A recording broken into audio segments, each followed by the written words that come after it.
boa tarde. Estimativa aponta que no mundo 200 mil pessoas morrem por ano por causa do uso de entorpecentes.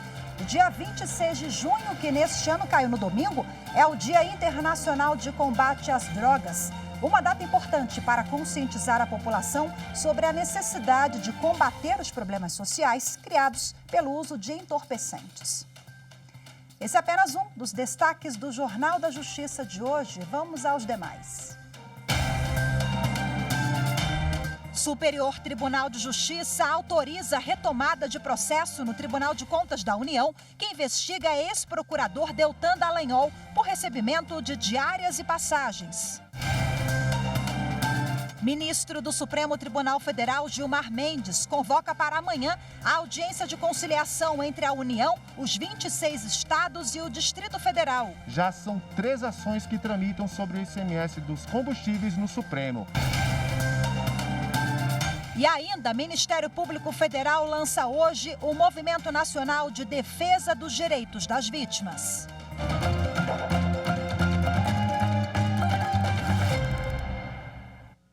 O presidente do Superior Tribunal de Justiça, ministro Humberto Martins, autorizou a retomada de processo no Tribunal de Contas da União, que investiga ex-procurador Deltan Dallagnol por recebimento de diárias e passagens.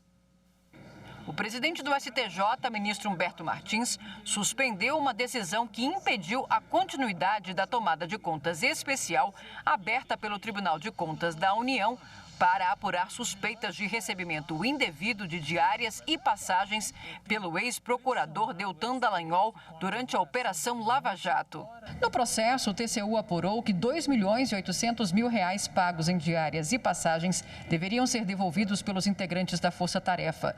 Com isso, Deltan Dallagnol acionou a Justiça, alegando uma série de irregularidades no procedimento, como o fato de ser diretamente responsabilizado na tomada de contas, mesmo sem nunca ter sido ordenador de despesas no Ministério Público, nem decidido sobre a estrutura da operação.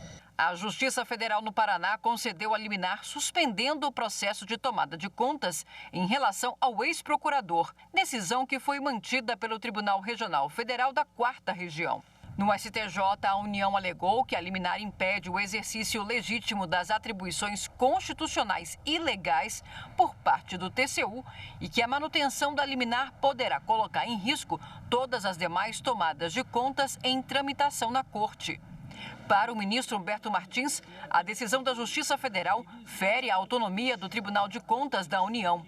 O presidente do STJ destacou que a liberdade de atuação fiscalizatória do TCU, ao final, interessa e beneficia toda a sociedade, que clama por uma proba aplicação dos recursos públicos.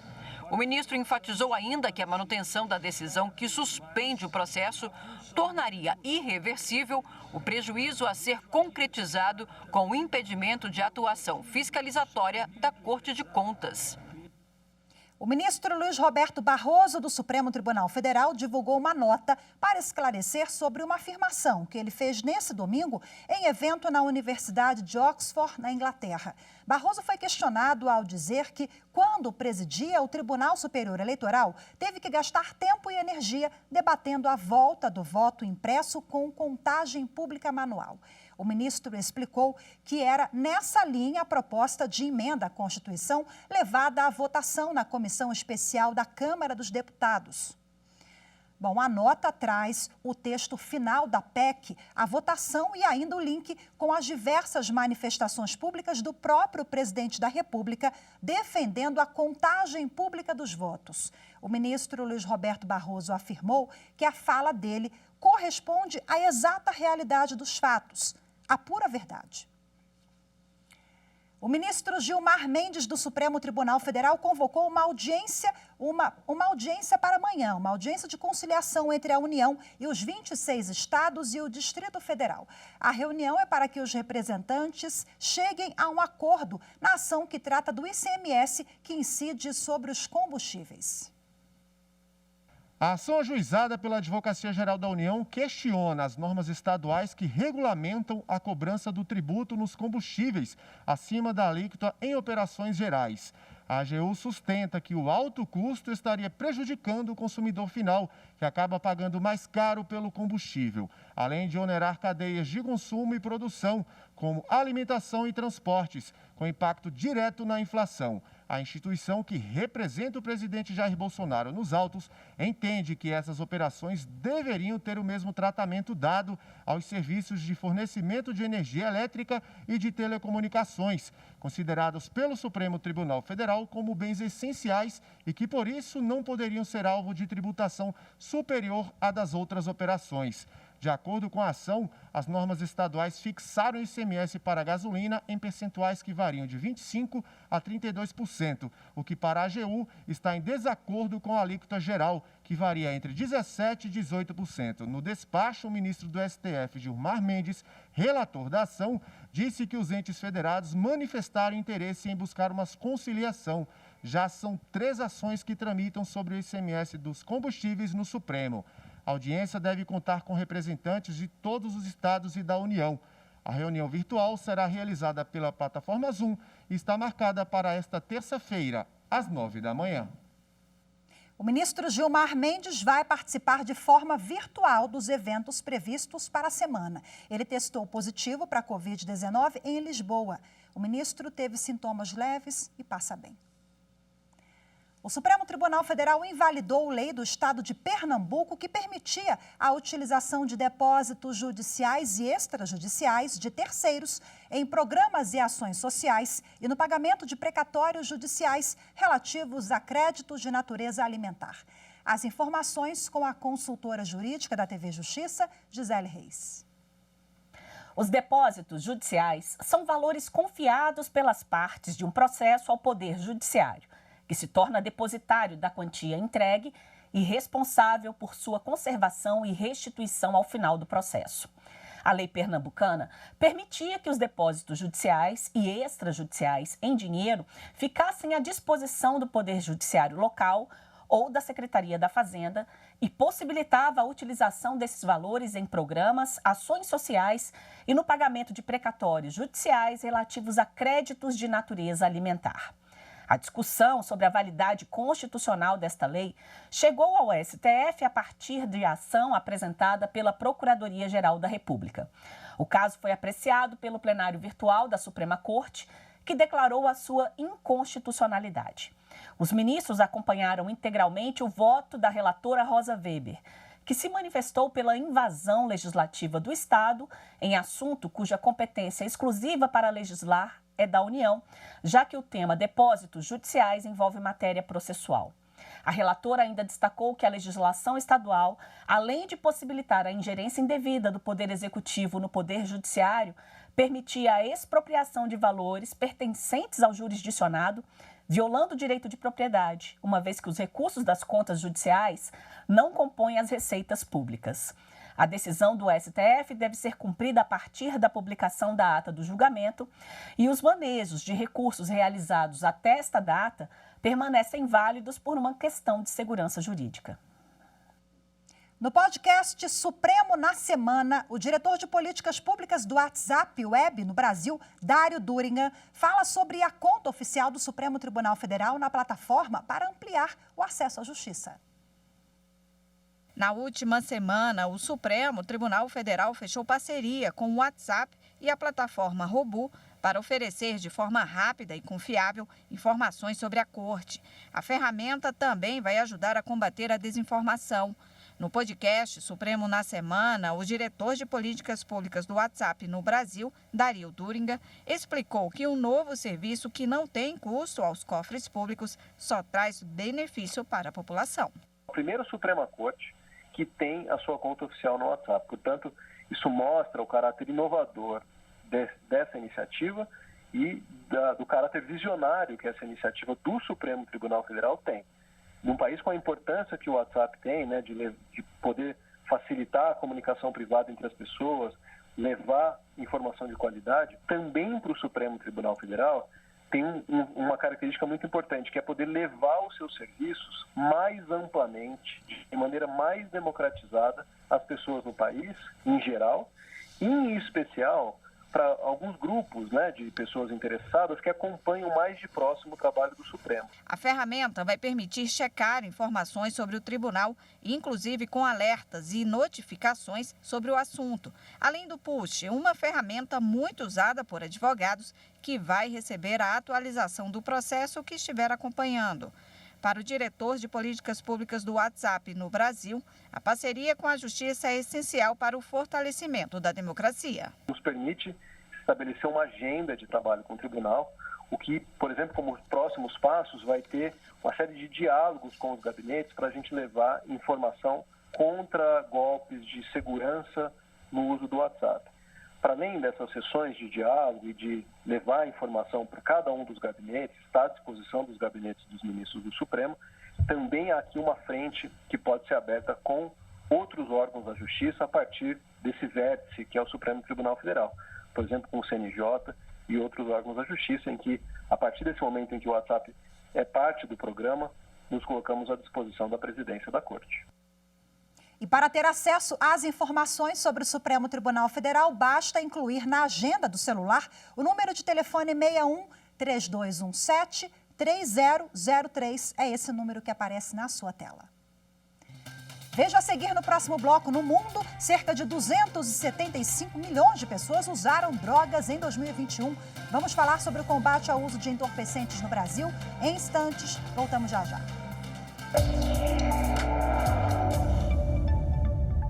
Este ano a TV Justiça completa 20 anos no ar. Um canal que veio trazer transparência às atividades da justiça, aos temas jurídicos para todos. Não só aos operadores do direito, mas à sociedade geral, que tem interesse e pode assim ter acesso como a justiça é aplicada, quais são as discussões acerca de temas jurídicos importantes.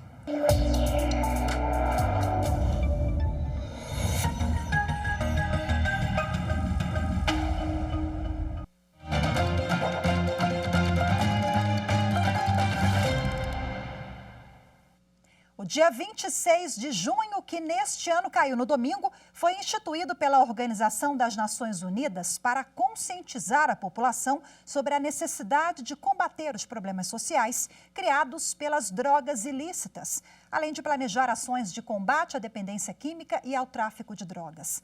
A estimativa é que 200 mil pessoas morram por ano por causa do uso de entorpecentes.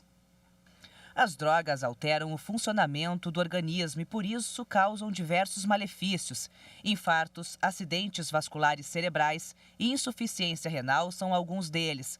O dia 26 de junho foi a data escolhida pela Organização das Nações Unidas para trazer esse assunto à tona e conscientizar a população.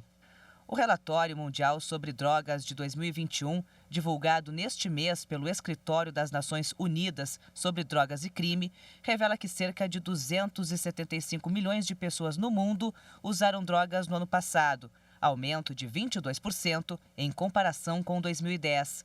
Além disso, aproximadamente 36 milhões de pessoas sofreram de transtornos associados ao uso de entorpecentes em 2020. A Organização das Nações Unidas promove todos os anos uma série de atividades para informar e conscientizar as pessoas sobre as consequências do consumo de drogas. De acordo com o relatório mundial, aproximadamente 200 mil pessoas morrem por ano em decorrência do consumo de entorpecentes. Diminuir essas estatísticas é um grande desafio em todo o mundo. No Brasil, além das campanhas de conscientização, o governo aposta no combate ao tráfico de drogas e na desarticulação de organizações. E para saber um pouco mais desse combate às drogas, a repórter Aline Barcelos conversou com o diretor de gestão de ativos da Secretaria Nacional de Políticas sobre Drogas, Giovanni Magliano Júnior. Vamos acompanhar. Doutor Magliano, muito obrigada pela sua participação aqui no Jornal da Justiça. Eu queria que o senhor explicasse como é que funciona hoje, como é que é a atuação da Secretaria Nacional de Políticas sobre Drogas. Bom, historicamente, a Secretaria Nacional de Políticas sobre Drogas, ela sempre atuou, né, como o próprio nome diz, obviamente, nas políticas sobre drogas. E, recentemente, né, nós fizemos um redesenho no que diz respeito à parte de gestão de ativos, o que acabou culminando até mesmo na alteração do próprio nome para a Secretaria Nacional de Políticas sobre Drogas e Gestão de Ativos.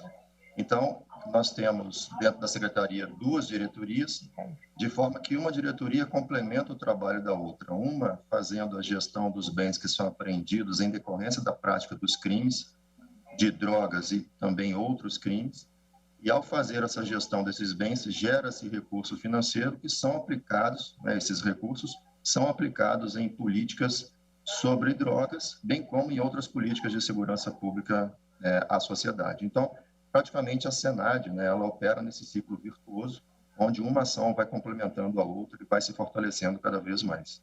Existe hoje um plano nacional de combate às drogas em andamento no país? Existe sim, o Plano Nacional de Política sobre Drogas, aprovado recentemente. Ele conta com ações de redução da oferta de drogas, que são atos mais de repressão, mas conta também com ações de redução da demanda de drogas, que são atos mais voltados até mesmo às ações do Ministério da Cidadania. Então, o plano ele é justamente uma transversalidade, né, entre os órgãos de governo, de forma que 10 ministérios compõem, assinam e participam, né, das ações desse plano, bem como a adesão de todos os 27 estados, né, bem como o Distrito Federal, nas ações de combate às drogas no Brasil. E esse dinheiro, então, ele sai das organizações criminosas e é repassado, reinvestido na sociedade. De que forma que é feito esse trabalho?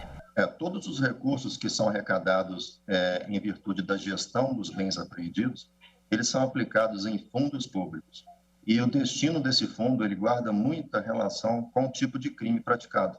Então, se nós temos um crime de tráfico de drogas, o recurso é aplicado no Fundo Nacional Antidrogas. Então, o que a gente consegue concluir de tudo isso? Que todo o dinheiro arrecadado da venda dos bens apreendidos em decorrência da prática de crimes, eles são aplicados em fundos públicos com o objetivo de retornar esse recurso à sociedade, reinvestindo em polícias e também outras ações, tais como os recursos que são entregues, né, na forma de bens patrimoniais ao Ministério da Cidadania, que são aplicados em comunidades terapêuticas, né, para poder fazer apoio àqueles dependentes químicos. Esse dinheiro acaba voltando para a sociedade e, consequentemente, enfraquece as organizações criminosas.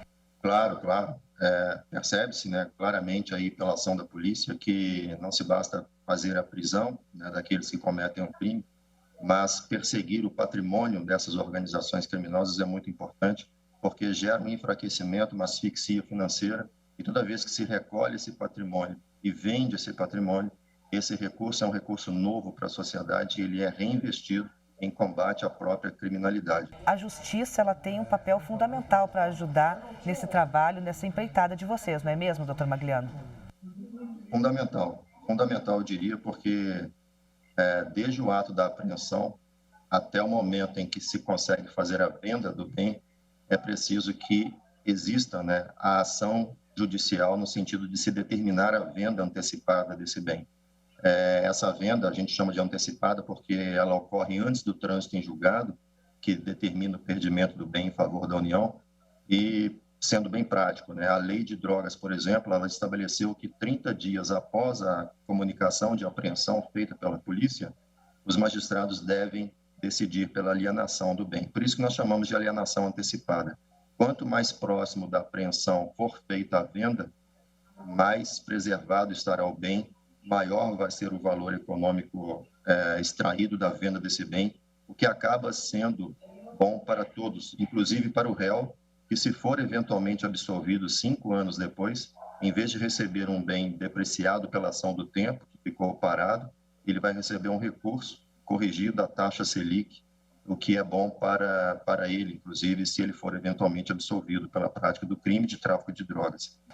Doutor Magliano, muito obrigada pelas suas informações, muito obrigada pela sua participação aqui no Jornal da Justiça. De nada, nós que agradecemos pela oportunidade.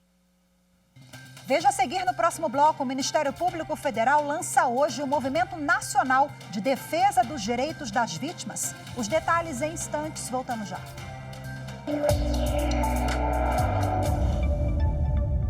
A TV Justiça é essencial para a sociedade, pois trata de assuntos como direitos e deveres do cidadão, de forma simplificada, tornando mais democrático um assunto muito importante, que antes era acessível a apenas algumas pessoas e passou a ser mais acessível através da TV Justiça.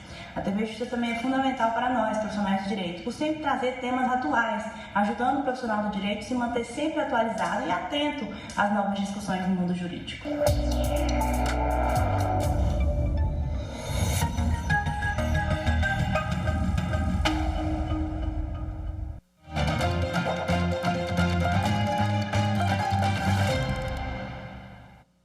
No Ceará, o Ministério Público Federal denunciou 9 pessoas acusadas de integrar um esquema de desvio milionário de recursos públicos e corrupção praticados por ex-gestores do município de Caucaia. Os prejuízos aos cofres públicos ultrapassam 15 milhões de reais. De acordo com as investigações do Ministério Público Federal, a Prefeitura de Caucaia, em Fortaleza, fechou uma série de contratos para pavimentação de ruas com empresas que não tinham capacidade de executar as obras. Além disso, foram aprovados aditivos, ou seja, recursos extras aos contratos para a prestação de serviços que não foram feitos. Só nesse caso, o prejuízo ficou acima de 4 milhões de reais. Ao todo, o esquema, que envolve 9 pessoas, entre servidores públicos e representantes de empresas, chegou a faturar um pouco mais de 15 milhões de reais de forma irregular. Os acusados vão responder desde corrupção ativa e passiva até peculato. O Ministério Público lança hoje o Movimento Nacional de Defesa dos Direitos das Vítimas. A iniciativa tem o objetivo de divulgar informações sobre os direitos das vítimas, garantir a proteção e resgatar a dignidade dessas pessoas, aprimorando o trabalho do MP nessa temática.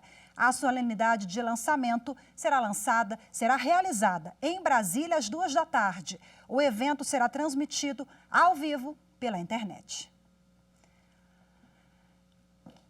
A TV Justiça hoje está de luto. Nesse fim de semana, nós perdemos a editora e apresentadora Andréa Facina. Durante 3 anos, a Andréa trouxe cultura e muita alegria para a nossa programação. Olá. Andréa Facina integrava a equipe da TV Justiça desde 2019. Apresentava o programa Refrão, que recebe artistas brasileiros, e também o Como Funciona Aí, programa idealizado pela própria jornalista, que mostra como são as leis em outros países. Em alguns países, a regra vem da tradição, da religião e até mesmo da segurança nacional. Andréa também era coordenadora de conteúdo do site Só Notícia Boa, que tem como objetivo veicular notícias positivas. Facina deixou o marido, o jornalista Rinaldo de Oliveira, e uma filha de 21 anos. Nas redes sociais, amigos e colegas lamentaram a morte de Facina. Andréa era uma pessoa incrível, uma chefe generosa que acreditava nos seus colaboradores. Ter trabalhado com Andréa foi um privilégio e uma alegria. Facina era luz, era bondade, era exemplo. Sempre tão gentil e com um sorriso no rosto.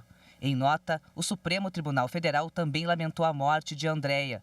Que os amigos e familiares encontrem consolo nas lembranças alegres que viveram ao lado dela e que o exemplo de positividade deixado por Andréa Facina nos inspire a ser melhores todos os dias. Uma colega extremamente dedicada, era uma mulher corajosa, forte, ela passava muito essa força no dia a dia para todo mundo da equipe.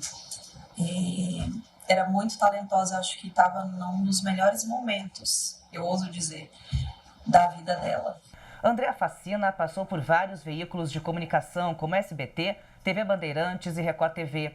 No sábado, a jornalista de 52 anos teve um ataque cardíaco e não resistiu. O marido publicou nas redes sociais que não sabe como viverá sem o sorriso, a força, a ousadia, a determinação, a coerência, a espiritualidade e os ensinamentos da esposa.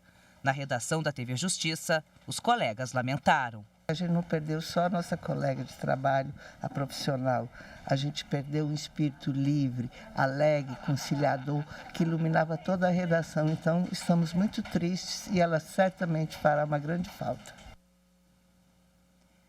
A nossa colega Andréia Facina foi velada e cremada nesse domingo em Santos, a cidade natal dela. Eu peço desculpas pela emoção, realmente muito difícil. Desejo força em nome de toda a TV Justiça ao Rinaldo, nosso amigo Rinaldo, também jornalista, marido da Facina, e a Lorena, a filha dela, a Lorena, de 22 anos.